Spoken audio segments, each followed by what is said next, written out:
on lunch duty. You're on record duty. Make sure I'm sure. Okay, so the Enlightenment philosophers question authority. They questioned absolute rulers. They questioned religion, long-standing traditions. They question it all. Important to note that the Enlightenment, chronology being what it is an outgrowth of the Renaissance, which is an outgrowth of the Crusades in the Middle Ages. Just as the Renaissance was a religious endeavor, the Enlightenment begins with a religious thread. It's all about a process of better understanding our place in the world and our place in the world created by God. Where the Enlightenment kind of goes deeper, since we are talking about philosophers, is that given we are God's literal creation, and we are imbued with abilities from God, then we as man should be able to solve any and all problems we face through reason. If we think, we've been given the skill set, the tools to do this. Now remember, this is a small percentage of the population, because if you're going to sit there and think about things, you can't be out in the field all day. Well, I guess you could, but those thoughts would be a little different. That looks like, yep. Oh, wow, look at this.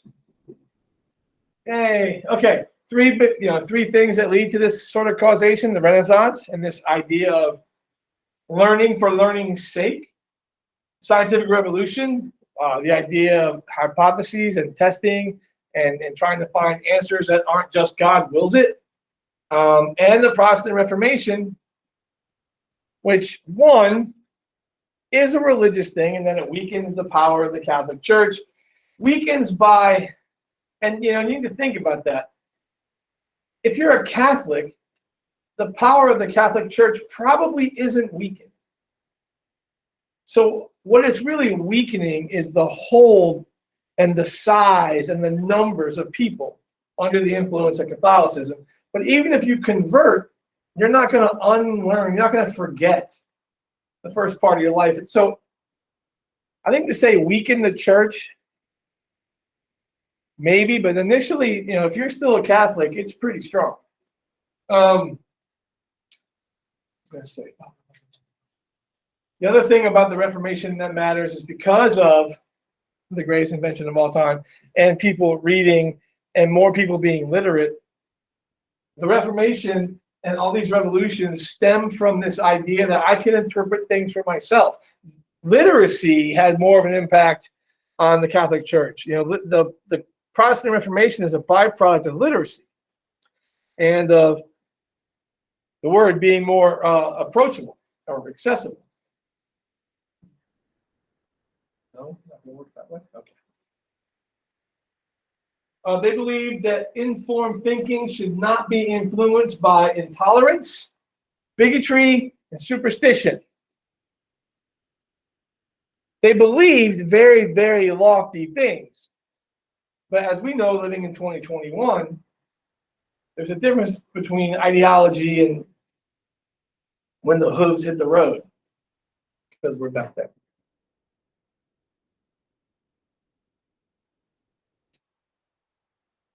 All right, I think mine are cooler. They're aliens. Oh, no, Scooby did. You got Scooby snacks. I know. We should have sock day. Just weird. Just I would so be you. All my socks are fun socks. All right.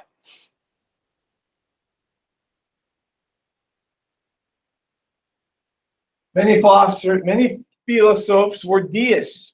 They acknowledged that there is a God that creates, but he really just created, God really just created everything, wound it up, and let it go. That's what a deist is. It's God creates, and then man has free will to determine what he creates path. A lot of the founding fathers were deists. American founding fathers were deists. Franklin, Jefferson. Right. By the way, if you want to read a cool autobiography, and I don't say this very often because I don't like autobiographies because it's someone talking about themselves. Ben Franklin's autobiography is really, really cool because he starts in the beginning by saying, look, I'm only writing about the cool stuff. Like, so he tells you this is just like, it's just the cool stuff I did. This is just the life. So I appreciated that.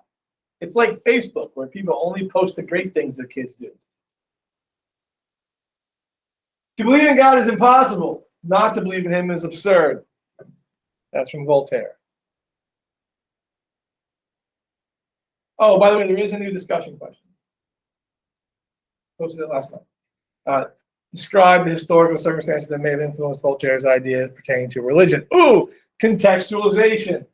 Putting things in context. What's going on? Who? What Renaissance man is influencing this idea and influence, especially the backdrop of this? Magnifico. Say that again. Galileo. Galileo. I was gonna say, I throw my telescope in the air sometimes. Galileo. Galileo. All right. I don't know who that person is. Oh, okay. So again, but that's a good thing to think about. Describe the historical circumstances. Remember, contextualization matters. Oh, some students have asked about how to study, what to study, how to do better, which is fair. Go to the College Board and look at the historical skills they want you to use, and go to those 2 pages and just constantly review with those 2 pages. I'll come back to that. I just thought about that thinking about contextualization. Philosophers believed natural laws regulate both universe and human society. They can be discovered by reason. So these are laws that occur in nature, and we can discover them through scientific inquiry, through discussion, through just thinking through them. Hence your memes slide character today. Don't worry, I have more Enlightenment memes for the week.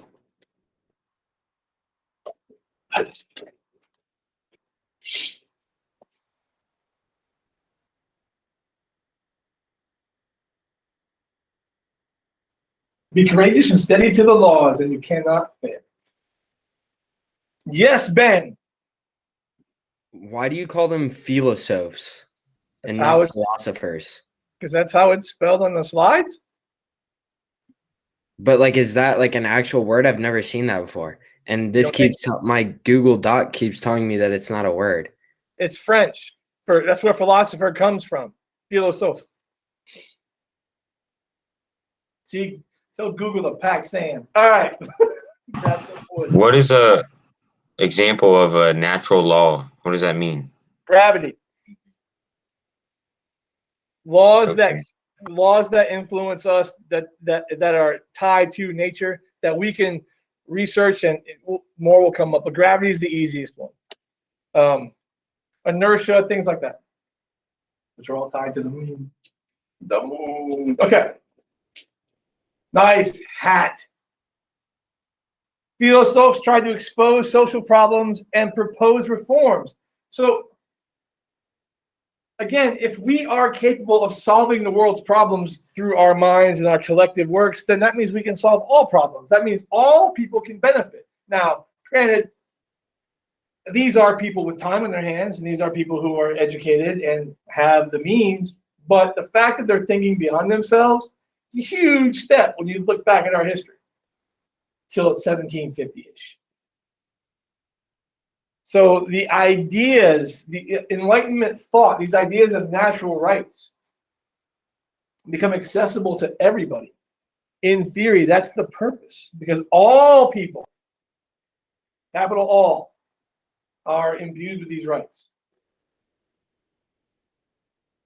Most philosophers were French, but they were across Europe and in the American colonies, because they're British and French people in the American colonies. All right. Nice map. The Crown of Castile. It's not even France yet. The Crown of Aragon, or Spain. That's never France. France, England, Ireland, Scotland, Wales. What's the difference between England, Great Britain, and the United Kingdom? No idea.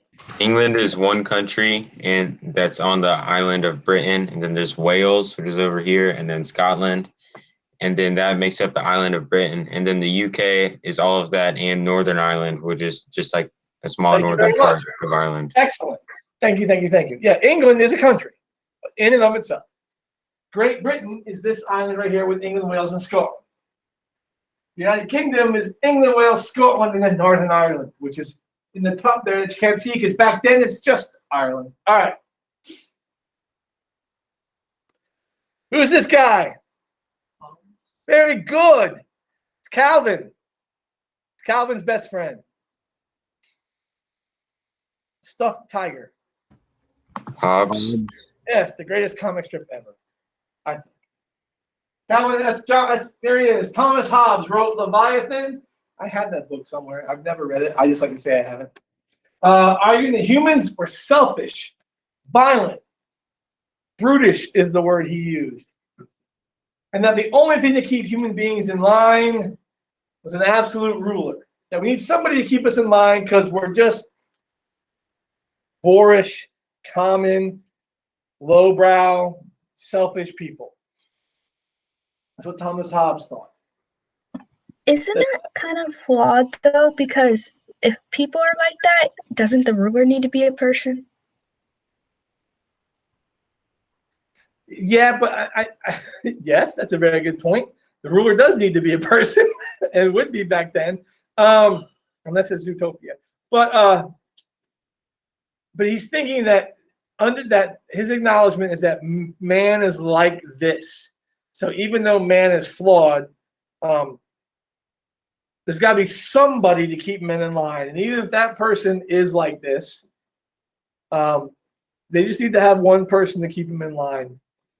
He's also of the belief, because these people are upper middle class people, educated people, that somebody more like them. This is kind of where we start to see some of the cracks. Somebody more like them would lead everybody else. So this is where you kind of see the cracks. It is great in theory. It is difficult to do. Look, we're still working at it.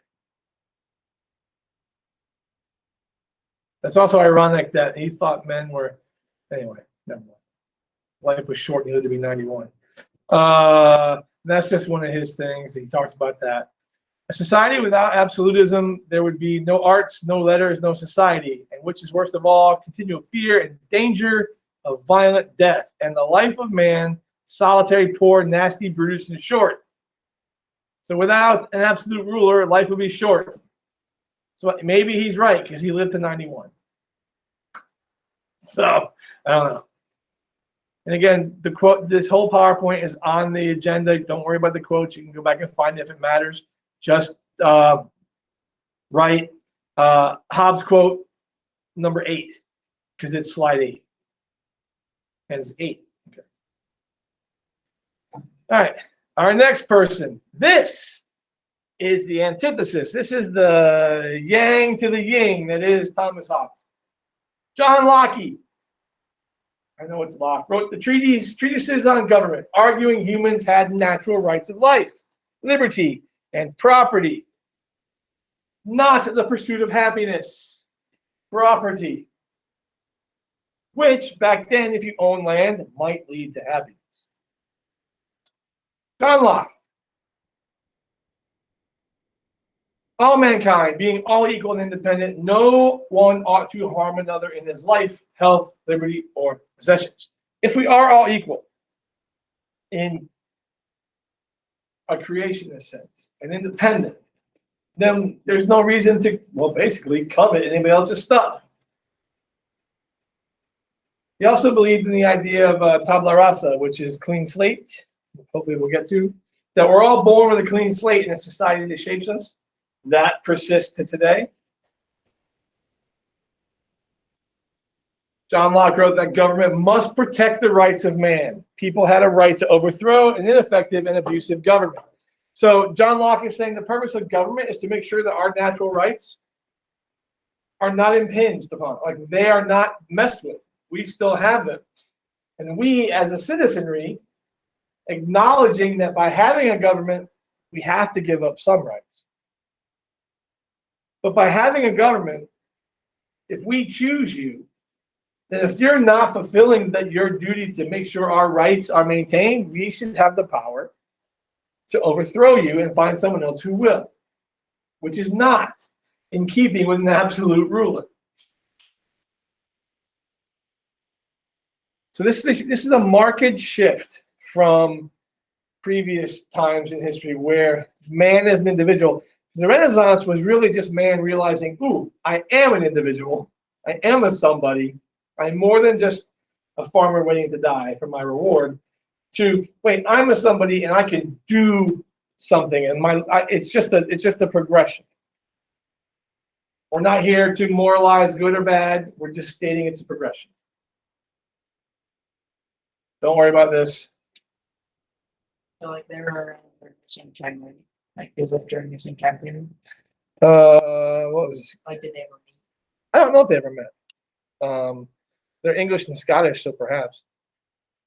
But this is just telling you that without consent, it doesn't work. All right, and again, they're cool quotes. Oh, here we go. No, don't worry about turning the page. Blah blah blah. Okay. Baron de Montesquieu wrote The Spirit of the Laws in 1748, arguing that an ideal government is separated into three branches. So now we're trying to cordon off the powers of government. Who was the first country to begin the idea of limiting various parts of a government that we've discussed? England. Very good. England, yeah. With Magna Carta in 1215. And then in 1628 were the Petition of Rights. And then in 1688 was the English Bill of Rights. Those three things all go one step further and further and further to limit the power of the monarch and to create a constitutionally based monarchy and to have clear, distinct powers between the crown and parliament. So Montesquieu already sees that one way to make sure the government is best for all people is to limit the powers each person has. When the legislative and executive powers are united in the same person or in the same body, there can be no liberty. There you go. And then identify how Montesquieu's ideas regarding government affect the subsequent living in the Western world. Causation. Excellent little practice questions there. That's good.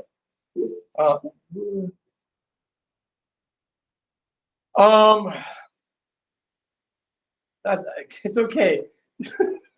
Thank you for correcting your spelling. Well, the executive is the head of any government, and then in France it's the States General. In England it's the Parliament. In America it's going to be Congress. In Germany or some parts of Eastern have Diets, D-I-E-T. So there are always going to be legislative groups. The judges in the courts, I don't think are synonymous or analogous across all things. I'm just not sure. But the idea of more than one stream of lawmaking or regulation, that is the same. Remember, the founding fathers spent time, well, if you saw Hamilton, Jefferson was in France during the entire revolution, getting all kinds of enlightened. But those people came over. And so those ideas came with them. It's just a title, and then the responsibilities are different. And the prime minister is, well, the prime minister is the political executive, the actual executive of England. The Queen is not an executive. She doesn't make policy. So the prime minister is the president of England, or prime minister of Germany, or whatever. The Queen is just. Aren't there some countries that have a president and a prime minister? Probably. Well, like, or you can have a country that has a president and then Putin in power, because Russia has a president, or used to have a president, Medvedev. But Putin kind of runs things in an oligarchical sense. Wait, what was that Queen question?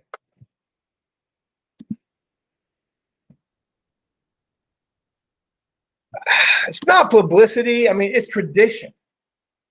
The monarchy has been since 1066. I mean, England's had a monarchy. It's just a family now. And if you watched that Harry and Meghan interview, it's called The Firm. It's a business entity. It's crazy. Well, sure, she helps the tourism industry, but without a queen, England survives the tourism industry. I'm just telling you. All right. But yes, it helps. But it's a business. They have business holdings, and they still have, and they're still a Commonwealth. You know, she still visits Canada, visits Australia, visits Bahamas, visits all these other places. So, okay, here you go. Montesquieu's system of divided authority, executive, judicial, legislative branches, designed to protect rights. The judiciary is to make judgments on the laws. Are the laws that the parliament creates just? That's the judiciary's sole or initial purpose. Are the laws for you and me fair? Are they the same for me and for anybody else? Just to make sure that the law applies to all people. The parliament, Congress, States General make the laws. The executive puts the laws into action. And do other things with respect to foreign policy and things like that. But as far as the individual's day-to-day rights, this is how he saw it. And it looks eerily familiar with what we have, with the exception of Parliament. Although Parliament is bicameral, our Congress is bicameral. That means two houses, two humps. All right. I know who this is. Voltaire wrote Candide, calling for political and social reform. He criticized the monarchies of Europe as being power hungry. It's a really poorly kept secret. It's important to note too that this word's going to get out, and their idea that press or that speech should not be abridged, and people feel but the fact that they feel emboldened enough to do this when Louis is your king or whomever is your king or queen says something about how they truly felt about this. And it also kind of lets you know just how secure the monarchs felt. Like, they can say this all they want for now, but big deal, I'm still the monarch. Voltaire. And Voltaire, I believe it was Voltaire who corresponded with, was it Mother Teresa or Catherine the Great in Russia? And because Catherine the Great is what's known as an enlightened despot. Like I said, it goes back to my question, can an absolute ruler be enlightened? She claims to be one, and she corresponded with Voltaire. In general, the art of government consists of taking as much money as possible from one class of citizens to give to another. That was his treatise on government, and I'll just let that marinate right there for a second. All right. That's 1759. Okay. It is dangerous to be right when the government is wrong. True that. Okay. Don't worry about that. That's the painting, I know. Voltaire wrote Philosophical Dictionary attacking religion as fanaticism and superstition. As we move through the Enlightenment, this free thinking and problem solving, because remember, prior to the scientific revolution and prior to all these things, if it was unexplainable, it was God's doing. And now we're trying to explain the unexplainable. And then when you start throwing science in there, people are going to push back. And so what you have now are you're starting to get that birth of that group of people who question science, and you have the believers versus non-believers. But then you also have a group who straddle both lines. If you ask a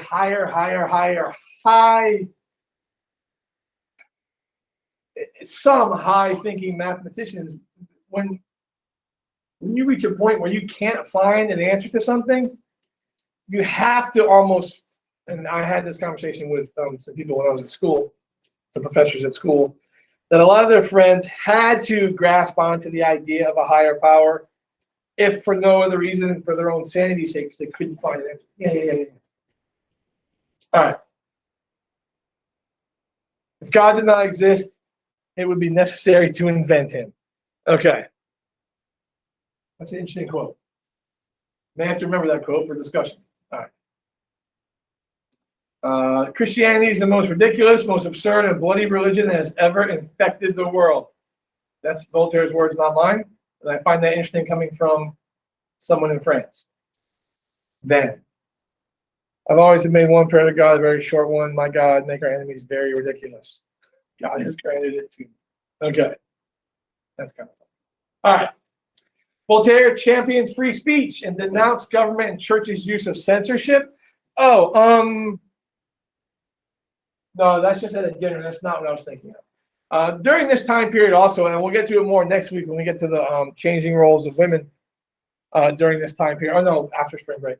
But they did play a part in the Enlightenment. Women did play a role. Those women who had time or means or had wealthy husbands would hold those things called salons, because salon, S-A-L-O-N, is French for living room. And so a salon would be where artists and scientists and writers and thinkers and political scientists and all these people would come and meet and just share ideas. It's like a non-virtual chat room. It's like a think tank. And women would host these things. Blah, blah, blah. I may disagree with what you say, but I shall defend your right to death. Your right to the death to say it is something we should kind of remember and heed to that now. I don't have to agree with you, but you should be able to say it now. We can talk a little bit about what freedom of speech is and what it is not, and how freedoms work, but not at the moment.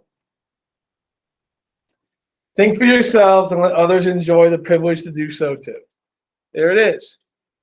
Those are excellent quotes. All right. Okay. Let us read. Oh, wow. There you go. Let us read and let us dance. Two amusements that will never do any harm to the world. Reading and dancing. I like that.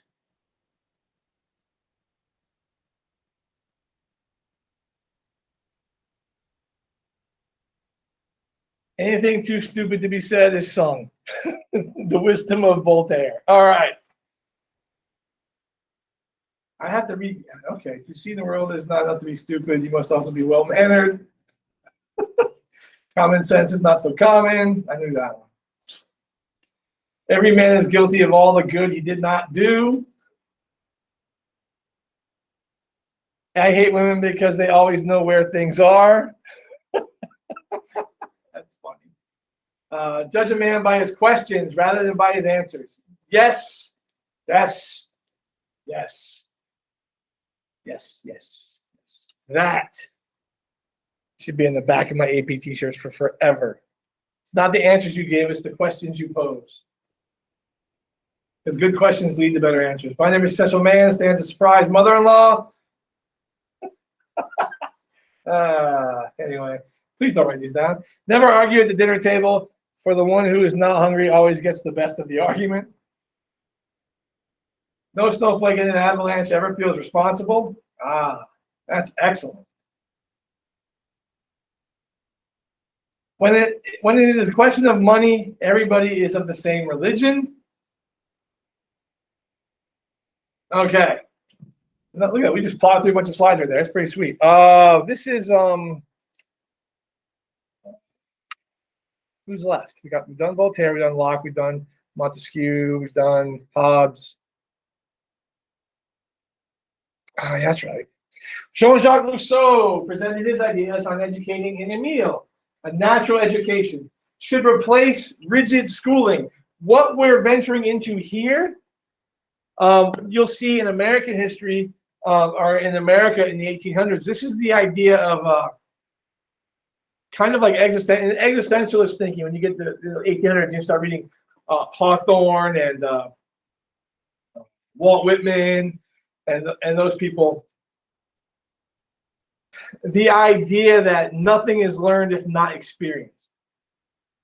That the more you read, the less you know, is kind of what he's saying. The idea that to understand how something works, you have to mess with it. You have to see it work. You have to be to understand the world, you have to be in the world. To understand the forest, you have to be in a forest, that kind of thing. That children know more than adults do because it's all through the senses. That schooling serves a purpose, but if we truly want to educate kids, you need to go back outside and go into the world, into the city. AP Human Geography would be well taught downtown. You can do. I'm sure I can do. Now that I've taught world, I'm sure I can figure out world too. But downtown. The noblest work in education is to make a reasoning man, and we expect to train a young child by making him reason. This is beginning at the end. This is making an instrument of a result. If children understood how to reason, they would not need to be educated. That's smart. I like him. Every mind has its own form. It's true. By the way, public school model is elementary school is skewed to favor females over males. Developmentally, it's definitely girls are much more successful. It's my experience that females typically, this is broadly speaking, do better in school until about the 11th grade. And something happens either the spring semester of your sophomore year, but somehow boys get it. And they kind of take off. And other constraints, cultural constraints, used to befall girls less than usually. But the way it's set up, boys are movement. It's not really tough out there for boys when you consider you're going to make more money and have more opportunities, Ben. But when you're 8 years old or 9 years old, sitting still is hard. So I don't know what you're talking about. Thanks for sharing, Mr. Dunn. All right. And good for you. I also think all of you should take at least one art class so that half of your brain gets exercised too. It doesn't matter if you're good at it or not. It's just a different way of approaching things. It doesn't matter if you're good at it, Mr. Jones. All right.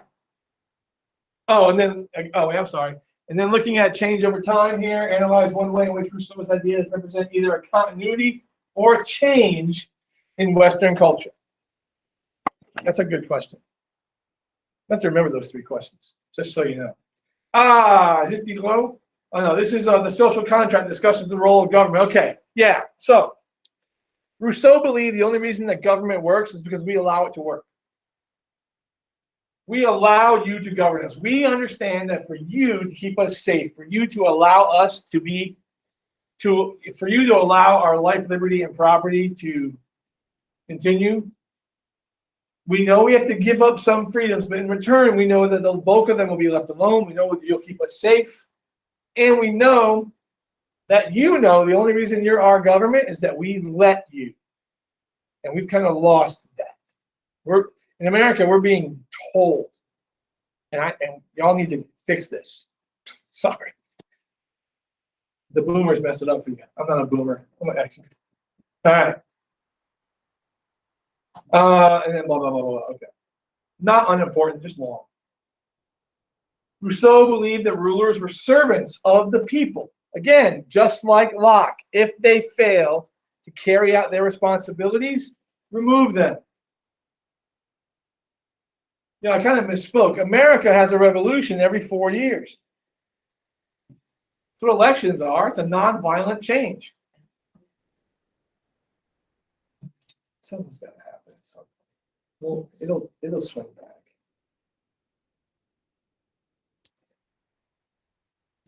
All right.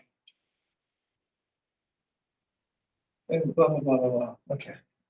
This is Diderot. Denis Diderot completed an encyclopedia.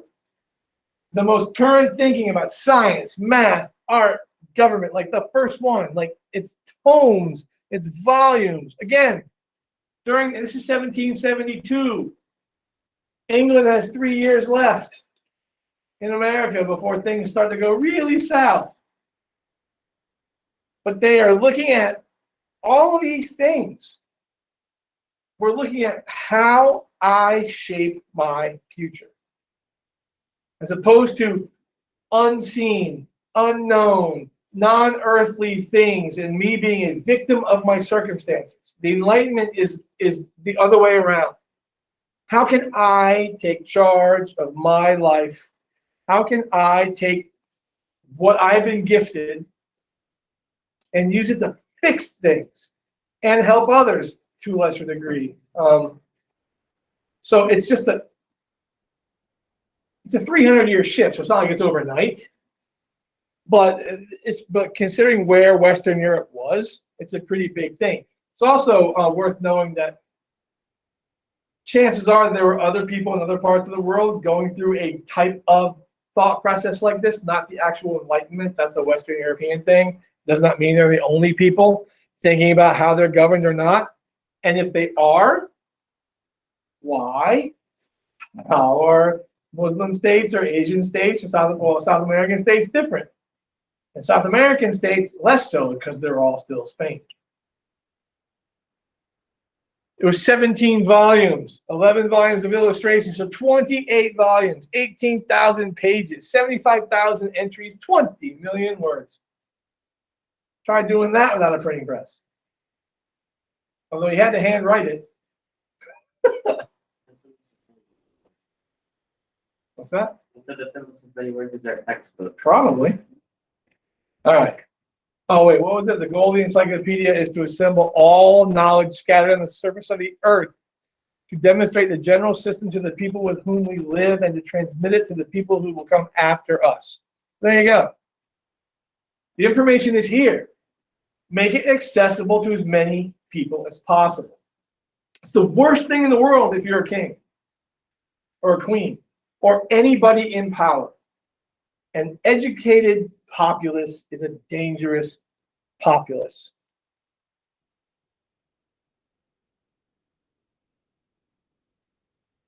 A literate one especially. The encyclopedia helps spread Enlightenment thinking, and it undermines established authority. So again, having all this information out there, because remember the three things in the Enlightenment, one of them was superstitions and beliefs and ideologies. And if you're going to present factual information, you also have to remember too that this is now 200 years after the age of exploration, and all this information is coming back about flora and fauna and crops. And we have all this Columbian exchange stuff going on, and people are moving, and we've had the Crusades. Now that information from the Holy Lands or from the Muslim lands is not going to be in the hands of somebody in Belgium or somebody in Sweden. Information is information, and information is powerful. If you use it correctly, it's more powerful. All things must be examined, debated, investigated without exception, and without regard for anyone's feelings. Don't be mean about it, but don't be afraid to do it.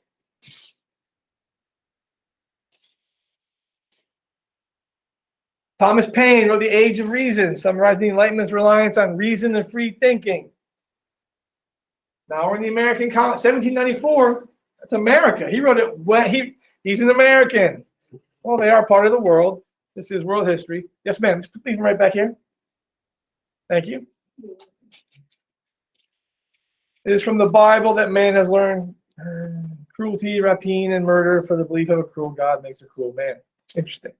All national institutions of churches, whether Jewish, Christian, or Turkish, interesting, Turkish, he said, appear to me no other than human inventions set up to terrify and enslave mankind and monopolize power and profit.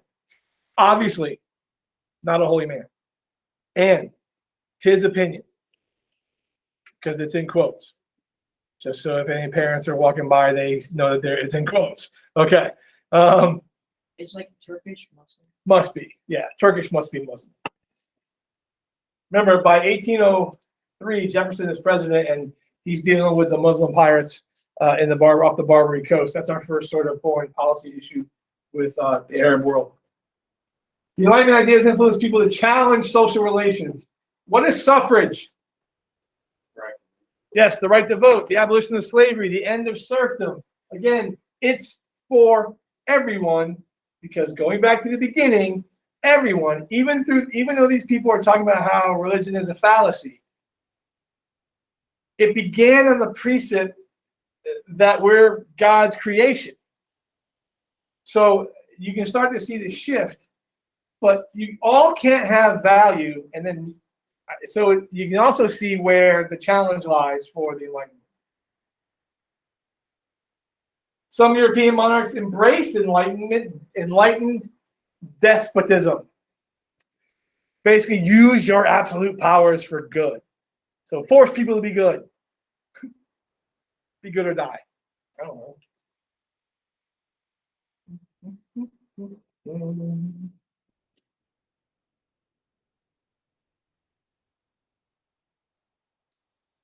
Like I said, Russians, Catherine the Great, embraced free press. She restricted torture, restricted it. Not do away with it. Didn't do away with it, just limited how you could torture people. But again, relatively speaking, that's an improvement. Religious toleration of Jews and a new code of laws. But still torture and still serfs in Russia. Lots of serfs. This is Prussia's Frederick the Great called himself the first servant of the state. So he went so far as to acknowledge he is there to serve the people. They didn't vote for him, but he recognizes his obligation to his citizens. What's Prussia now? Poland, Germany, Austria, mainly Poland, Germany, mainly Germany.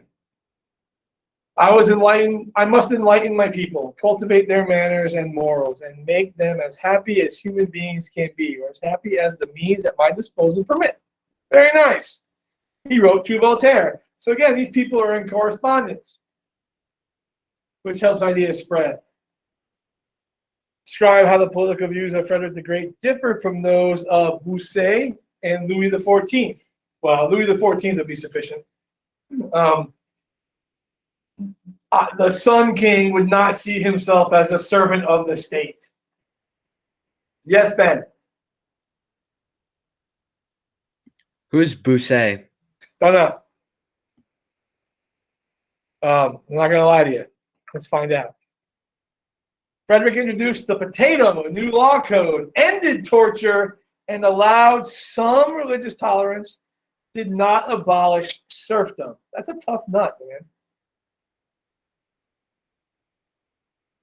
We should get props just for introducing potatoes. Like that's an upset right there. Like think about like baked potatoes, potatoes, and just completed life. So you retire now? Drop the mic. Yeah. Random potato. Bossuet was the court preacher to Louis XIV. So he was the clergy member under Louis XIV.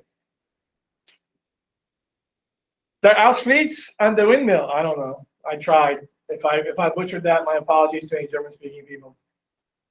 The Sanssouci Palace, again, bringing art to this part of the world. Sliding through. Ooh, it's soon enough. There is another picture of Sanssouci Palace. Very nice, very nice. The park is, let me see what this is again. Park is often described as the Prussian Versailles, our synthesis of the artistic movements of the 18th century in the cities and courts of Europe. Okay, that's nice. Is it plated in gold? No, that's stone. Joseph II of Austria abolished serfdom and the robot, which was a forced labor system. Interesting. He abolished the death penalty and promoted religious tolerance. There you go. Now I must look up the etymology. Is that not etymology? Etymology of robot. That's fascinating.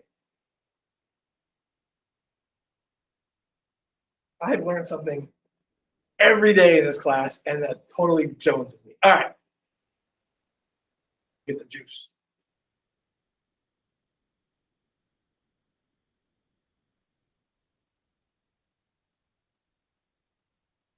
Enlightenment ideas influence resistance and rebellions against existing political authority.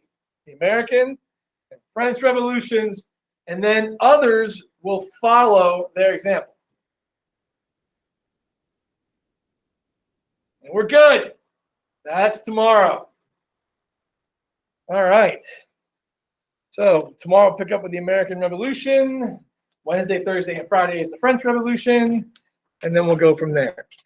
If anybody has any questions, let me know. I'll be here, obviously. If not, I will continue the grading. I only have a few